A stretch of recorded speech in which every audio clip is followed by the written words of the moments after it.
સુરેન્દ્રનગર સહિત સમગ્ર જિલ્લામાં મહાશિવરાત્રી પર્વની ભક્તિભાવપૂર્વક ઉજવણી કરવામાં આવી હતી। વહેલી સવારથી જ શહેર સહિત ગ્રામ્ય વિસ્તારમાં આવેલ વિવિધ શિવાલયોમાં ભક્તોની ભીડ જોવા મળી હતી। હર હર મહાદેવ, બમ બમ ભોલેના નાદથી શિવાલયો ગુંજી ઉઠ્યા હતા। મહાશિવરાત્રી નિમિત્તે 4 પ્રહરની આરતી, શિવ પૂજા, લઘુરુદ્ર યજ્ઞ, ભાંગના પ્રસાદનું વિતરણ, દીપમાળ, શોભાયાત્રા, ધ્વજારોહણ જેવા વિવિધ ધાર્મિક કાર્યક્રમો યોજાયા હતા। ભક્તોએ મોટી સંખ્યામાં દૂધ, જળ, બિલીપત્ર અને વૈદિક મંત્રોચ્ચાર સાથે ભગવાન શિવને અભિષેક કરી ભોળા શંભુને રીઝવીને ધન્યતા અનુભવી હતી। સુરેન્દ્રનગરમાં સમસ્ત સતવારા સમાજ દ્વારા શ્રી સિદ્ધનાથ મહાદેવની ભવ્ય શોભાયાત્રા યોજાઈ હતી। ધોળીધજા ડેમ પર આવેલા ધોળેશ્વર મહાદેવ મંદિરે દર્શનાર્થીઓનો મેળો જામ્યો હતો।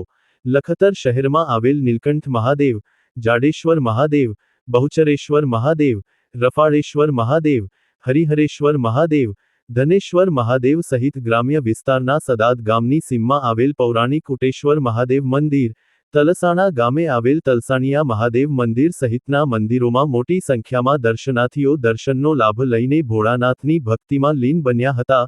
ઝાલાવાડ પંથકના તમામ શિવાલયોમાં મહાશિવરાત્રિની વિશિષ્ટ ઉજવણી કરવામાં આવતા સમગ્ર માહોલ શિવભક્તિમાં લીન બન્યો હતો।